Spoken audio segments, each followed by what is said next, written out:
Greetings, ladies and gentlemen. My name is Israel Lubogo, and today I bring to you reasoning through life's puzzles, from logic to emotion. Ladies and gentlemen, here's a quote by Israel Lubogo. Reasoning is the compass that guides us through the labyrinth of life, helping us navigate the myriad puzzles that lie ahead. Distinguished guests and fellow learners, reasoning is the process of drawing conclusions or making references based on available information, evidence, or knowledge. There are several forms of reasoning, each with its own approach and characteristics. Here are some common forms of reasoning and how they work.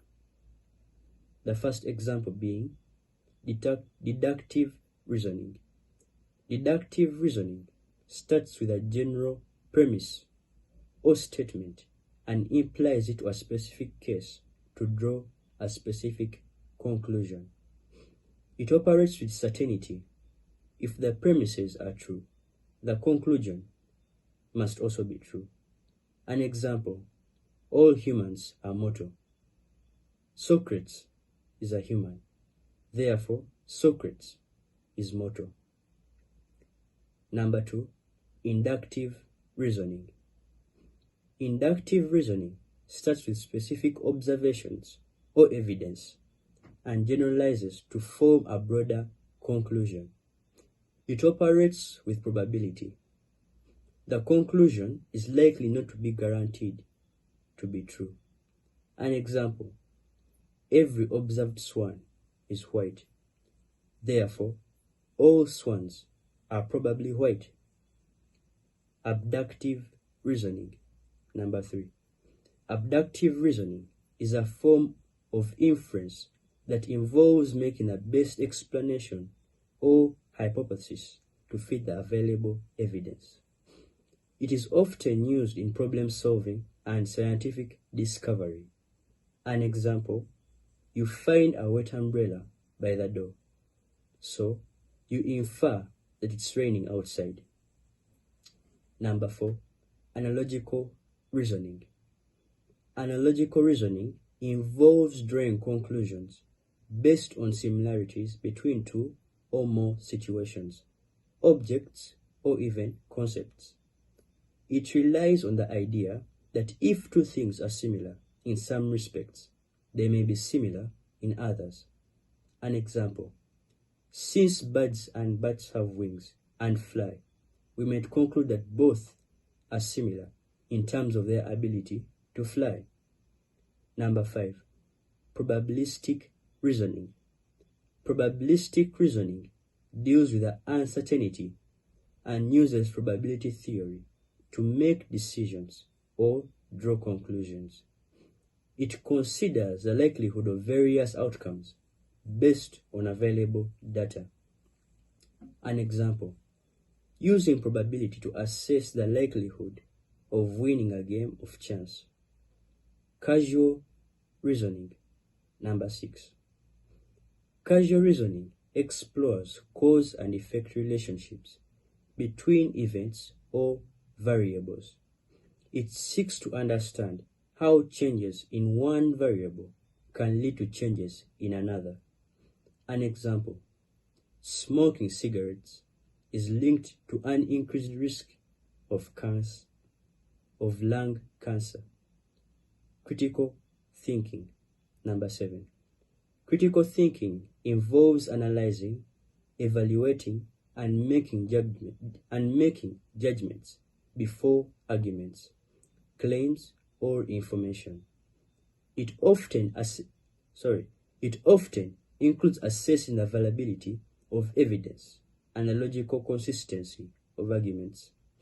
Anecdotal reasoning. Anecdotal reasoning relies on personal anecdotes or individual experiences to draw conclusions or make decisions. It can be subjective and may not always represent broader patterns or trends. An example: believing a specific product is effective because a friend had a positive experience with it. Number 9, emotional reasoning. Emotional reasoning involves making judgments and ideas, decisions based on one's emotions or feelings rather than objective evidence. It can lead to biased or irrational conclusions. An example, deciding not to go to a roller coaster because it feels scary, even though it is statistically safe. Number 10, fuzzy reasoning. Fuzzy reasoning deals with a precise or uncertain information and allows for degrees of truth or membership in categories. It's often used in situations where variables are not clearly binary. For example, they are not true or false. An example, assessing the warmth of water as it transitions from cold to hot. Number 11, legal reasoning. Legal reasoning involves interpreting and applying laws, statutes, and legal principles to specific cases. It often requires analyzing precedent cases and applying legal rules. An example, a judge making a decision in a court basing on a case on evident laws and legal precedents. Ethical reasoning. Number 12. Ethical reasoning involves evaluating actions, decisions, or situations based on ethical principles and moral values. It helps individuals determine what is morally right or wrong. An example, deciding whether a particular business practice is ethical or not, based on principles of fairness and honesty. These forms of reasoning are not mutually exclusive and can often overlap in real-world situations. Effective reasoning often requires a combination of these approaches to arrive at well-informed and rational conclusions. Parasitical example, to solve, a logician and statistician were walking through a forest when they came across a river. A safety sign near the river said the river is 4 feet deep on average. Both the logician and the statistician were above 6 feet tall. One of them decided to cross, and the other went back. Can you guess which one did not and why? To solve this riddle, we need to analyze the different approaches of both the logician and statistician, the approaches they may take. In the situation of the logician, a logician focuses on deductive reasoning, drawing conclusions based on established facts. In this case, the fact is that the average depth of the river is 4 feet. A strict logician wouldn't consider averages as guarantees. They might reason that while the average is 4 feet, there could be deeper sections that could pose a danger to their 6-foot height. Ladies and gentlemen, therefore, a logician may prioritize caution and decide not to cross. In the situation of a statistician, ladies and gentlemen, a statistician deals with the probabilities and risks. Therefore, they may interpret the average depth of 4 feet as an indication that most parts of the river are safe for someone 6 feet tall to cross. Additionally, they might consider the statistical likelihood of encountering a section deeper than 6 feet based on the average depth. Therefore, given the low probability of encountering an impassable section, a statistician may be more willing to take the risk and cross the river. Ladies and gentlemen, based on these approaches, it's more likely the logician did not cross the river. Why? They prioritize certainty and avoid potential risks even with an average depth, suggesting safety. While the statistician, on the other hand, may be more comfortable with a calculated risk based on the statistical analysis. Therefore, the statistician decided to cross, while the logician went back. The reason is that the statistician understood the average depth of the river and didn't want to take the risk, whereas the logician realized that the average depth may not accurately represent the depth of any specific point and decided it was too risky to cross. The logician's approach is grounded in deductive reasoning and a cautious mindset. They emphasize that the average depth is not a guarantee, and they prioritize certainty over potential risks. Therefore, this leads them to decide against crossing. In contrast, the statistician adopts a probabilistic viewpoint, considering the average depth as an indicator for safety for most sections of the river. They also factor in the statistical likelihood of encountering a deeper section. Therefore, this leads the statistician to be more willing to take the risk and cross the river. So, in this scenario, it's reasonable to conclude that the logician is less likely to cross the river due to their cautious reasoning, while the statistician is more inclined to cross, considering the calculated risks.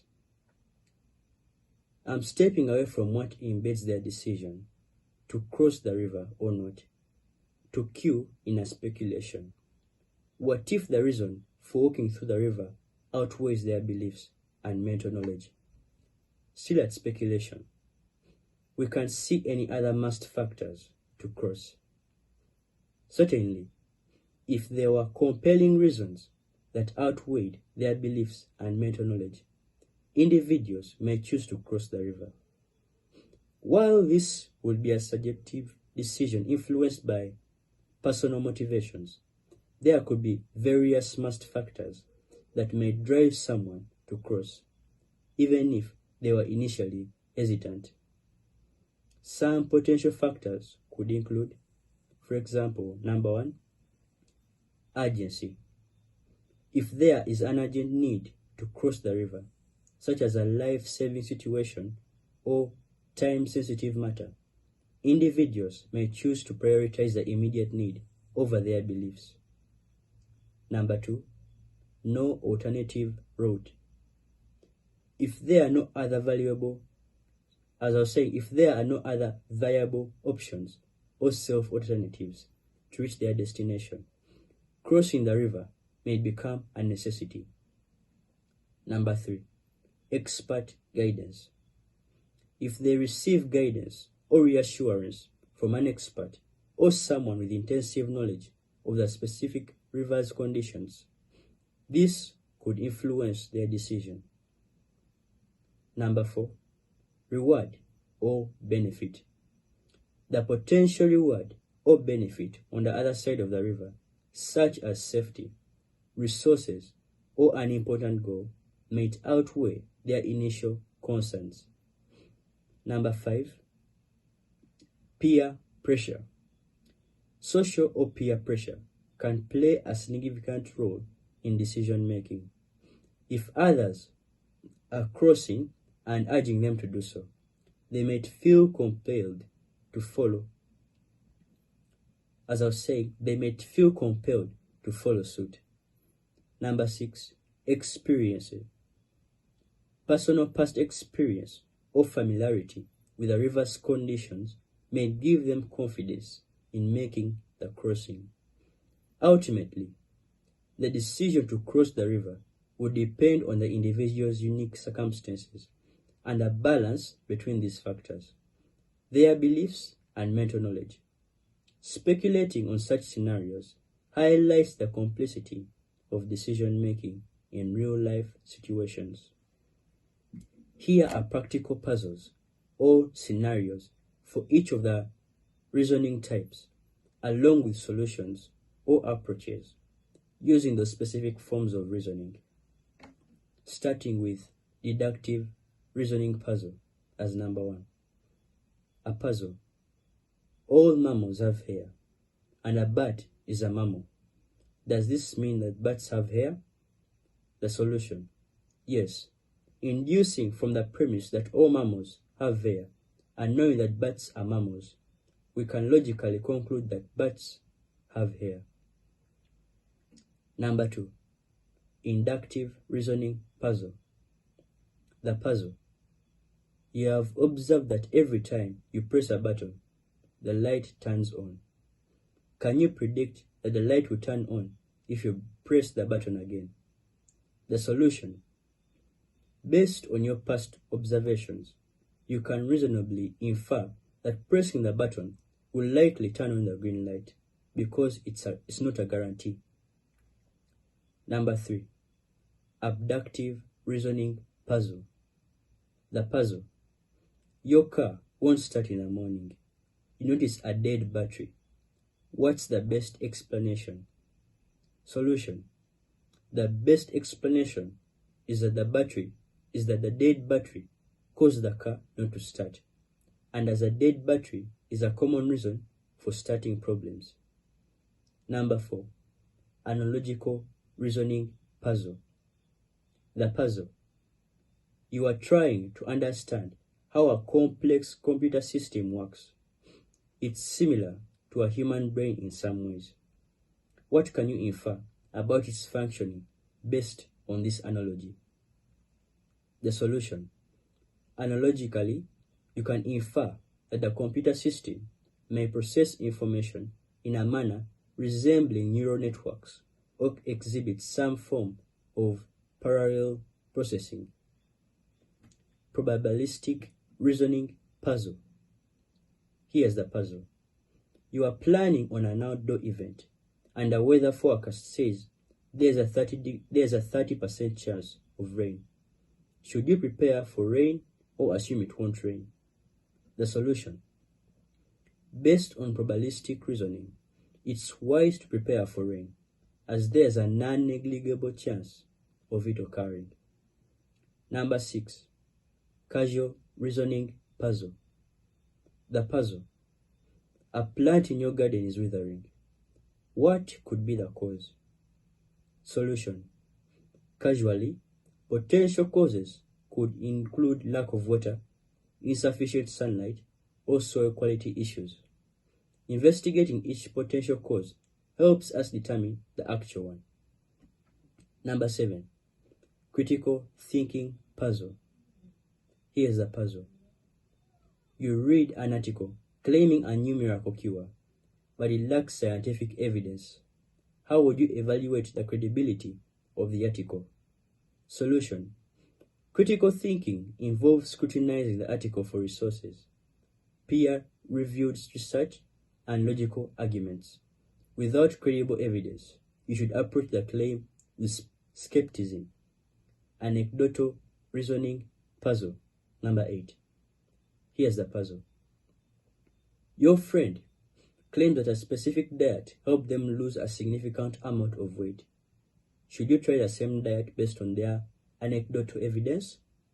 The solution: anecdotal reasoning suggests that while your friend had success, individual results may vary. It's advisable to consider more apprehensive research and consult a healthcare professional before making a decision. Number 9. Emotional reasoning puzzle. The puzzle. You are afraid of flying in aeroplanes due to fear of heights.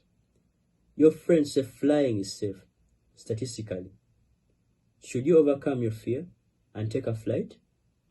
The solution: emotional reasoning may suggest avoiding flying due to fear, but considering statistical safety data and seeking guidance from a therapist might help you make a more rational decision. Number 10. Fuzzy logic reasoning puzzle. The puzzle. You are designing a thermostat for a room. How should it adjust the temperature when the user sets it on slightly warmer?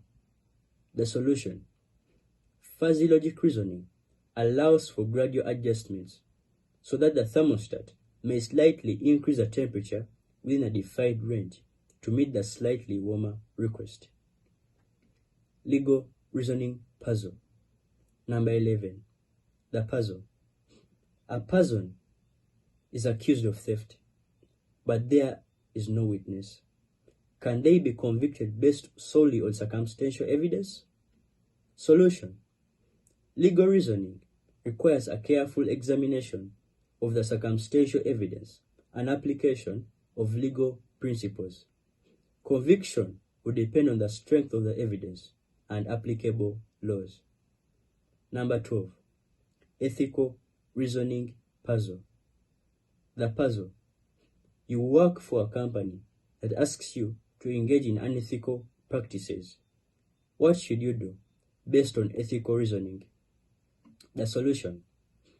Ethical reasoning will lead you to consider the moral principles involved. Typically, you should refuse to engage in unethical practices and may report them to higher authorities or ethical committees.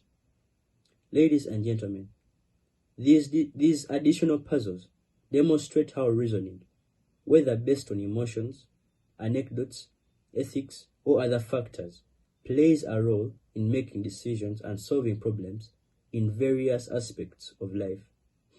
Each form of reasoning has its own set of considerations and implications when applied to real-world situations.